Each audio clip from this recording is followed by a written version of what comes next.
Bonjour et bienvenue sur ma chaîne. Alors je vous accueille aujourd'hui sous la pluie malheureusement. Il faut bien qu'il pleuve parfois de temps en temps. Pour vous présenter le Mora 2000 Neverlost. Donc comme son nom l'indique, déjà il annonce la couleur. Donc orange fluo, on va faire le tour ensemble de ce couteau. Je voulais vous dire qu'il y a une vidéo encore une fois de Jus Alpin qui présente ce couteau a priori. Alors je n'ai pas regardé pour pas être influencé. Donc je vais vous donner mon avis, mes opinions, etc. sur ce couteau. Et ensuite, donc je vous ferai une conclusion et j'irai voir ensuite la vidéo pour voir si on tombe d'accord et si on a le même avis sur cet objet. Allez, on fait tout de suite le tour de ce couteau. On est ici sur un étui en plastique, hein, qui a rien de particulier, avec un petit motif type peau d'éléphant. Donc c'est pas de l'éléphant rose ici, c'est de l'éléphant orange. Ici deux petits trous pour l'évacuation de l'humidité de la pluie.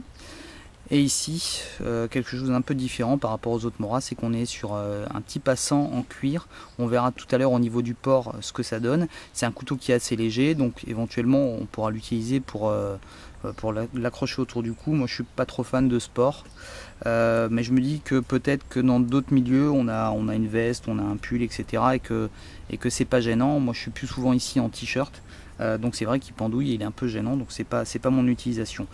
On va voir tout de suite le couteau qui a deux particularités. Alors pourquoi je vous en parle? Un, je viens de l'acquérir forcément.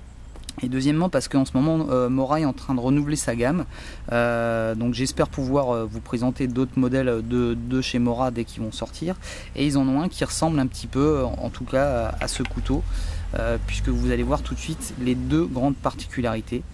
Comme on peut le voir tout de suite ici, on a deux types d'émoutures différentes. Donc une émouture ici classique qu'on retrouve chez les Mora, et ici une émouture qui est plutôt plate. Donc on va le voir peut-être un peu ici. On va avoir beaucoup moins de matière ici que là. Donc ça va changer pas mal de choses. Et le deuxième élément important, c'est ici, stainless steel. Donc là on est sur un acier inoxydable, ce qui change évidemment des aciers carbone de chez Mora. C'est qu'on va avoir forcément beaucoup plus de facilité à l'entretenir, et on n'aura pas ce problème de corrosion qu'on peut avoir sur les autres Mora. On va parler tout de suite de la poignée. Donc la poignée, encore une fois en plastique, un petit peu plus souple, avec à peu près le même motif. Ce qui est intéressant, c'est que somme toute elle est tout à fait banale, mais on va pouvoir vraiment prendre le couteau dans beaucoup de prises de main et être toujours à l'aise. Donc ça c'est intéressant, ça reste classique mais assez efficace. Par contre, je vais vous le dire tout de suite, elle est un petit peu plus glissante que sur le Mora Black par exemple. Donc sur certaines coupes, comme les coupes à la volée, vous verrez, j'en avais fait du temps au Visebo, vous verrez que ça ripe un petit peu. Alors c'est pas son domaine de prédilection, puisque c'est un couteau qui est très léger. Alors j'ai pas le poids en tête, il faut que j'aille le peser. C'est un couteau qui est très léger, donc ça ne sera pas son domaine de prédilection, mais en tout cas sur ce genre de coupe on risque, surtout si on a les mains humides, etc., de glisser. Surtout qu'ici vous voyez qu'il y a une absence de garde, il y a un tout petit peu ici une petite garde, mais en tout cas si on risque de glisser, de tomber directement sur le tranchant. Ici à l'arrière on a un talon qui est assez plat, avec ici un petit autocollant réfléchissant, pour partir dans le délire complet de ne pas le perdre et qu'il soit vraiment visible. Ça va permettre quoi? Ça va permettre de venir ici frapper, d'enfoncer des petits piquets. Moi de temps en temps je me fais des petits piquets pour faire une petite table d'appoint, un petit réchaud, etc. Les piquets de tente, si on les a pas pris avec, etc. Donc c'est toujours quelque chose d'assez intéressant de pouvoir venir frapper ici avec le talon du couteau.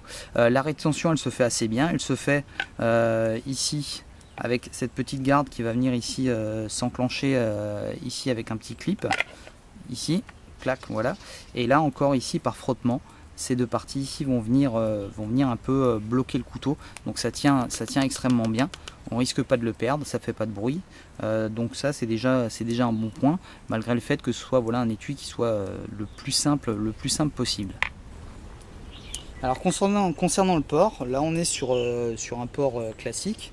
Donc j'ai ouvert ma ceinture pour passer le passant ceinture. On voit que ça se balade pas mal, mais ça va me permettre voilà, si jamais je monte dans un véhicule, si je me déplace, de pas être gêné. Ça va pouvoir tourner un petit peu dans tous les sens et ça tient plutôt bien.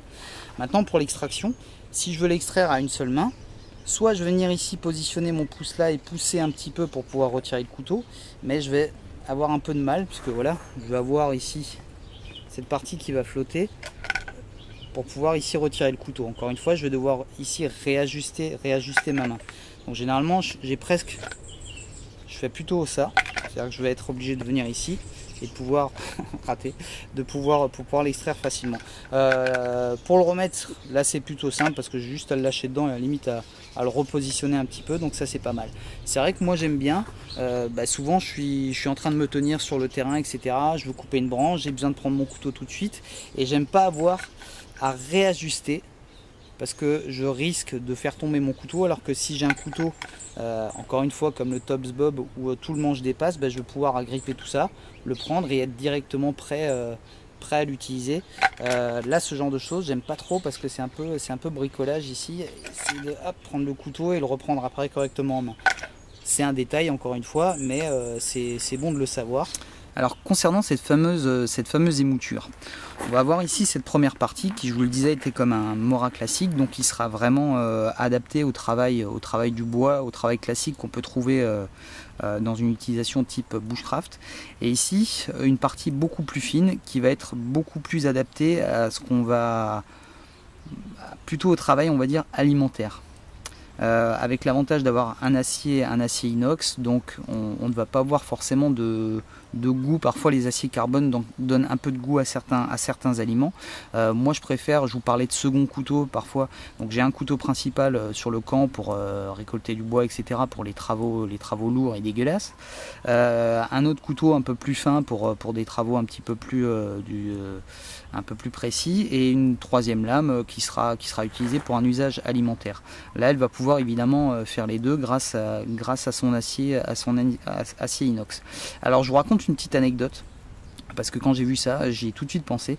C'est qu'un jour je suis allé avec ma compagne, donc on allait pique-niquer simplement, et elle me demande un couteau pour sa pomme.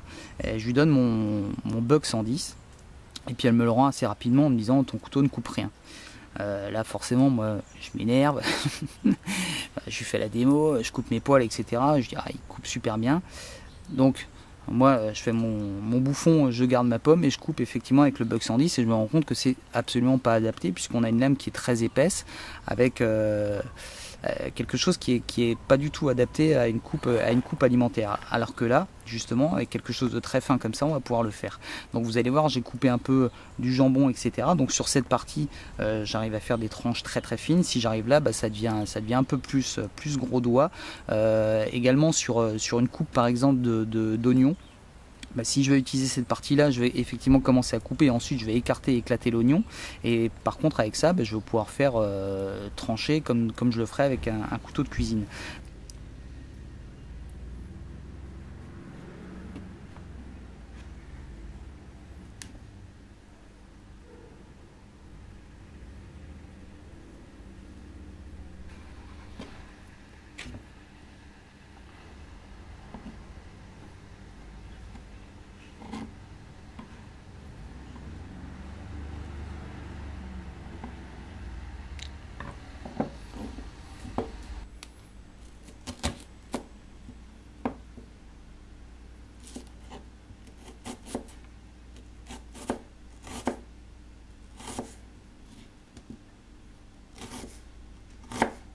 Donc une polyvalence qui peut être intéressante. Par contre on reste limité dans les tailles.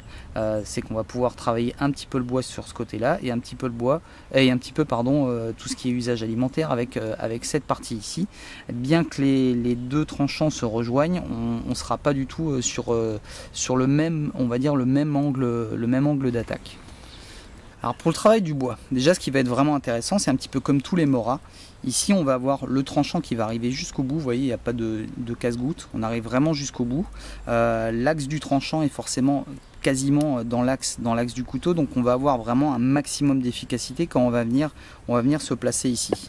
Donc là les coupes traditionnelles type ici, pour aller chercher du copeau, on va pouvoir véritablement travailler de façon très facile, très efficace, justement grâce à cette mouture classique qu'on peut retrouver chez les Mora. Oh pardon, un petit ripage. Maintenant si je vais utiliser cette partie à l'avant, vous allez voir, je vais pouvoir le faire, mais ça va être complètement différent puisque je vais être obligé d'avoir un angle complètement différent, être beaucoup plus plat, je vais être beaucoup moins efficace, même pas du tout d'ailleurs, alors que là je vais pouvoir vraiment travailler de manière un peu plus appuyée et pouvoir sortir véritablement mes copeaux. En ce qui concerne les travaux de force type bâtonnage, là on va avoir un problème mécanique. C'est-à-dire sur un bâtonnage classique, on va fendre toute la longueur du bois. Évidemment cette partie sera beaucoup plus adaptée puisqu'elle va pénétrer le bois, elle va écarter les fibres et on va pouvoir bâtonner. Alors évidemment de la très petite section, puisque si je me retrouve avec cette partie ici dans le bois, elle va être prise en sandwich et elle va être absolument d'aucune efficacité. Maintenant quand je vais venir placer mon couteau sur un bâtonnage classique et que je vais venir ici frapper là, c'est là où mécaniquement le couteau va tenir quand même s'il est très fin ici, il va forcément bien tenir parce que je vais venir frapper là et ce sera pas véritablement un souci si je tape pas comme un sourdingue, d'autant que je vais essayer de venir ici taper à chaque fois à 90 degrés le dos de ma lame. Maintenant sur un autre type de bâtonnage, donc le bâtonnage à plat, où je vais venir généralement positionner mon couteau ici à peu près à 45 degrés, je vais venir ici enfoncer le couteau et je vais venir ensuite taper ici. Alors il faut savoir que surtout quand on va être en extérieur, on va forcément être un peu mal placé, etc. Et qu'on va rarement réussir à taper vraiment correctement à 90 degrés là. 80% des frappes seront bien mises et 20% on va taper à peu près comme ça. Donc on va se retrouver à taper sur le côté le plus faible de la lame, d'autant que cette partie sera vraiment insérée dans le bois et va vraiment tenir comme dans un étau. Et je vais venir ici taper là et là je vais risquer vraiment d'abîmer cette partie, voire peut-être pas la casser, mais en tout cas risquer de la plier, ce qui serait un peu embêtant. Et d'autant que je pense que ça casserait pas en fait. Je pense que ça se plierait puisque c'est de l'acier inox. Donc on serait obligé de le remettre, essayer de le remettre droit. Mais ça va fragiliser forcément le couteau. Donc à mon avis, ce type de coupe, j'éviterais vraiment de le faire avec. Si on avait vraiment, imaginez que vous avez une branche ici à couper, vous serez beaucoup plus efficace en faisant ici, en tournant autour du bois, en faisant des entailles, etc. dans tous les sens et le casser ensuite à la main, que d'essayer de vraiment forcer ici. Alors là ça pourrait encore aller, hein, c'est pas une section qui est très grande, mais je pense que c'est vraiment quelque chose qu'il faudrait éviter avec ce genre de couteau. Concernant l'acier, on est sur un acier inoxydable. Alors ça a un tout petit peu moins de gouache que l'acier carbone. Je vous parle parfois de mordant, donc c'est une donnée qui est un peu bizarre à expliquer. On va avoir moins d'accroche, je trouve, avec un acier inoxydable, donc moins de mordant, moins de facilité de pénétrer le bois qu'avec un acier carbone. Alors ça marche bien comme vous avez pu le voir, mais je trouve qu'on a moins de facilité avec un acier inox qu'avec un acier carbone. Moi les aciers inox qui marchent très bien, c'est par exemple celui du buck. Alors ça dépend d'un tas de choses, hein. Ça dépend de l'acier, ça dépend de la trempe, etc. Sur le buck ça fonctionne vraiment bien, mais c'est un des seuls aciers inox, enfin un des seuls qui a cette capacité. Les autres je les trouve un peu plus mous. Alors c'est un peu délicat à expliquer, mais certains d'entre vous me comprendront. On va le faire également avec ce modèle pour voir un petit peu ce que ça donne. C'est un petit peu la même idée. On va venir par contre essayer de venir ici taper le plus près possible de cette émouture là qui va être beaucoup plus solide.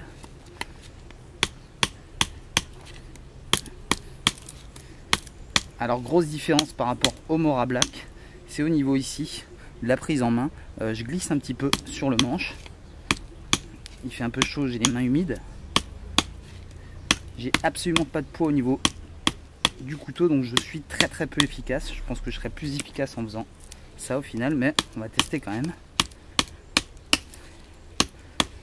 L'impression de taper dans le vide, ça rentre quand même, mais pas de manière très efficace. Donc ça c'est vraiment pas son domaine de prédilection. J'ai vraiment le couteau qui me chape des mains. Donc là évidemment je pourrais commencer à le casser à la main, on va aller jusqu'au bout. Vous voyez, très peu d'inertie, très peu d'efficacité, donc évidemment pas forcément son meilleur domaine de prédilection, mais ça on le savait. Alors on va tout de même se faire un petit bâtonnage. Donc vous voyez que là j'ai pris une section un peu plus petite, donc je vais venir travailler vraiment ici. Je vais éviter d'aller aller à l'extrême, je vais venir ici travailler là. On va voir un petit peu si ça fonctionne. Normalement oui, donc je le place vraiment sur la partie avant ici, et là je vais venir. Donc là encore une fois je vais éviter de taper très fort, hein, même si je vais mettre plus de coups, je préfère assurer le coup justement.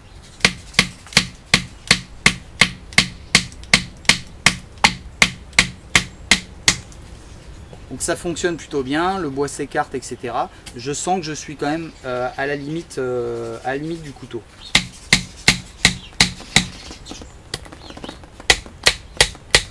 Donc là je vais replacer le couteau. Donc là évidemment la partie arrière va être intéressante.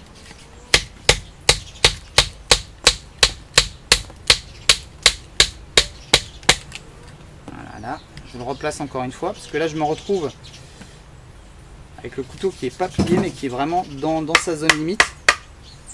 J'essaye vraiment de rester dans la zone. Je vais même pas insister. Voilà. Donc voilà, le couteau reste droit, mais c'est vraiment quelque chose où il va vraiment falloir faire attention parce que c'est vraiment très léger ici. Donc j'arrive à couper comme vous l'avez vu, mais je sens que ça reste vraiment limite. Donc ça c'est vraiment pour un usage si vraiment on n'a rien d'autre. Mais je vous le conseille pas vraiment. Pour ce qui est du travail en détail, encore une fois je vais essayer sur le bois de travailler avec cette partie là qui sera beaucoup plus efficace que la partie avant. Alors on va pouvoir évidemment le faire, hein, si on travaille, si vous faites un peu de gravure sur le bois, etc. Comme je vous le disais, il y a vraiment pas mal de prises en main. Vous voyez, ça fonctionne. Mais là, on va être limité, d'autant que là, c'est très fin. Donc ça commence limite à faire mal aux doigts. Et que je serai beaucoup plus efficace avec cette partie-là. Alors ce qui est assez intéressant aussi, c'est qu'ici, c'est légèrement chanfreiné. Donc on n'a pas d'arête saillante. Donc le pouce, même si c'est quelque chose de très fin, ça fait pas mal au pouce. Donc on se retrouve avec quelque chose d'assez agréable à utiliser. Et comme je vous le disais, encore une fois, il y a une multitude de prises en main qu'on trouve assez facilement et assez rapidement. Donc c'est quelque chose d'assez agréable à utiliser. Donc pour des petites tâches comme ça, cette partie-là fonctionne vraiment bien. Tout ce qui va être écorçage, ça va être pareil. Je vais plutôt utiliser la partie avant ici, enfin la première partie du couteau, pour venir écorcer. Celle-ci sera, vous voyez, un petit peu moins efficace. Ça fonctionne, mais j'essaie de vous faire comprendre la différence entre cette émouture qui est vraiment faite pour, et celle-ci qui est faite pour travailler un peu plus en douceur. Alors là on n'est pas sur beaucoup d'épaisseur puisque c'est un écorçage, donc ça marche encore relativement bien. Mais ça va être vraiment cette partie principalement qu'on va utiliser sur ce type de tâche. En ce qui concerne l'utilisation de la pointe ici, pour venir par exemple essayer de faire un trou, ça va être possible, mais ça va être beaucoup moins efficace qu'une pointe comme ça, où là, vous voyez que j'ai beaucoup plus de matière, ce côté tranchant, qui lui va pouvoir vraiment me permettre d'aller voilà, chercher ici de côté, de venir ici travailler et couper véritablement les fibres du bois. Où là voilà, je vais être beaucoup plus efficace. Avec ça, je vais rester un petit peu en surface et je ne serai pas vraiment bien positionné pour ça. On parlait de la flexibilité également. Donc vous voyez, ce genre de lame a une légère flexibilité que je n'ai absolument pas avec un acier carbone. Ici ça ne bouge absolument pas. Ce type d'acier carbone qui est très dur, si j'arrive mécaniquement à une certaine tension, il risque plutôt de casser que ce genre d'acier inoxydable qui risque lui plutôt de plier. Donc à la limite, est-ce que c'est mieux d'avoir un couteau plié qu'un couteau cassé en deux? C'est à voir. Donc vous voyez par exemple l'usage de la pointe ici est pas forcément très pertinent. Alors je vous parlais justement ici des arêtes, des fameuses arêtes saillantes. Donc on va voir si on arrive à produire des étincelles. Les étincelles, c'est souvent par rapport aussi à l'acier qu'on utilise, avec des aciers carbone, avec des arêtes très saillantes, ça marche super bien. Là maintenant sur quelque chose qui est un peu arrondi et en inox, ok, bah, ça marche absolument pas. Je vais essayer avec le côté tranchant. Ok, avec le côté tranchant on va réussir, mais là absolument pas. Donc j'aime pas trop le faire avec le tranchant parce que ça l'abîme quand même un petit peu. Alors là ça va pas bouger, hein, mais c'est quelque chose que j'évite de faire tout de même avec. Alors ici encore une fois ce travail type là j'éviterai vraiment de le faire avec parce que forcément j'ai beaucoup de chances de plier ma lame. Autre genre de travail, j'y pensais tout à l'heure quand je venais de le planter. Ce genre de choses ici, quand on arrive à faire, on veut faire du bois, on veut faire des petits morceaux, etc. Et on veut ensuite séparer ça sans faire de bâtonnage et qu'on vient ici faire ça. Je vais vous montrer avec les deux. Là, je vais prendre le Mora classique. Quand je veux faire ça, voilà ce qui se passe, c'est que le bois va tout de suite, je ne sais pas si on va le voir, voilà, va s'écarter et je vais pouvoir à la limite par levier, etc. Continuer à couper le morceau que je veux séparer. Avec ça, ça va pas du tout fonctionner puisque je vais me mettre ici, je vais l'enfoncer dedans. Il va effectivement s'enfoncer, mais je vais avoir aucune fibre du bois qui va s'écarter. Donc là, c'est quelque chose, soit je vais devoir reprendre mon couteau, le refaire un peu plus loin, et ainsi de suite. Mais ça va vraiment pas être quelque chose de pratique, d'autant que je vais pas pouvoir du tout utiliser ce bras de levier pour venir séparer les fibres. Encore une fois, de ce côté ça pourrait passer, mais c'est pas vraiment pratique pour ça. Je vous parlais aussi des prises de main. Une prise de main, enfin une petite partie que j'aime bien ici sur les couteaux, c'est de pouvoir faire ça pour avoir mon pouce ici et de pouvoir ensuite venir ici tirer. Encore une fois, regardez, alors là petite chose aussi, voilà, je suis ici dans cette partie là, donc tout va bien, donc j'ai quand même le couteau qui est pris en sandwich. Je veux commencer à tirer pour pouvoir couper tout ça, ça marche pas mal, mais à partir du moment, alors j'essaie de le faire au ralenti, à partir du moment où je vais me retrouver en sandwich avec la partie plate, ben, je vais être complètement bloqué dedans et je vais pas du tout avoir la même efficacité que sur la première partie ici qui va forcément écarter le bois. On arrive donc à la conclusion de cette vidéo. Ensuite je vais aller voir la vidéo de Jules Alpin pour voir si on avait effectivement le même avis sur cet outil là. Donc je vous donne mon avis après tous ces petits tests.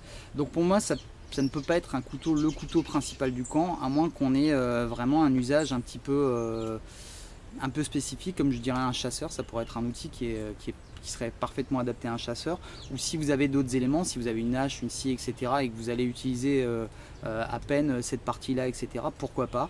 Le fait que ce soit en inox, effectivement, c'est quelque chose d'intéressant, puisque évidemment, on ne va pas être embêté au niveau de la corrosion. Je ne vous ai pas parlé de tarif encore, ça c'est un outil qui est aux alentours des 40 €.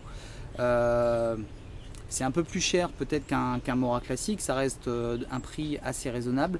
Donc maintenant ça va être vraiment réservé à un usage un peu particulier. C'est vrai qu'on a cette polyvalence des moutures, mais qui en même temps reste limitée par sa taille, puisqu'ici on n'a pas vraiment beaucoup de matière à utiliser ici pour un usage alimentaire, et là on n'a pas vraiment beaucoup de matière pour le travail du bois, mais ça permet vraiment de commencer à s'amuser avec, etc. Donc c'est quelque chose qui peut être assez intéressant. Maintenant vous savez à quoi vous en tenir, on va dire. Donc pour moi pas assez résistant pour un couteau principal de camp. Pour un second couteau, pourquoi pas, si je veux simplement faire mes petits copeaux pour travailler le feu, bah ça va aller parfaitement bien. Je vais me préparer la bouffe, je vais utiliser ça, etc. Je vais manger avec, donc c'est pas mal du tout. L'étui, je vous en ai parlé, ça n'a rien de particulier. Vous avez vu que c'est pas, on va dire que c'est pas technique, c'est pas tactique, etc. Donc voilà, ça a le mérite de fonctionner, d'être pour moi toujours encore un bon rapport qualité-prix chez Mora. Encore une fois, je vous reparle de l'acier. J'ai pas eu besoin de le réaffûter, je me suis amusé il y a quelques jours avec, etc. Pour l'instant, ça a toujours du mordant, mais toujours un peu moins que de l'acier carbone. Voilà, donc si quelqu'un a un avis, enfin si quelqu'un sait en tout cas un avis, vous pouvez me le mettre aussi, hein, ça me fait toujours plaisir. Non, mais si quelqu'un a des indications au niveau de l'acier utilisé, ça pourrait m'intéresser. Moi, je penche pour du 12C27 au niveau de l'acier. Donc voilà, c'était ma première conclusion. Je vais en faire une deuxième parce que je vais aller voir justement la vidéo de Jus Alpin et voir un petit peu quels sont ses ressentis à lui pour cet objet. A tout de suite. Bon ben voilà, je viens de me faire la petite vidéo de Jus Alpin. Alors c'est assez drôle pour plein de choses. Déjà, il pleut pas souvent ici et sa vidéo qu'il a fait sur ce couteau, bah, il pleuvait, donc c'est assez drôle. Et on se rejoint sur vraiment beaucoup de choses. Bah, voilà, c'est une analyse classique de ce type d'outil.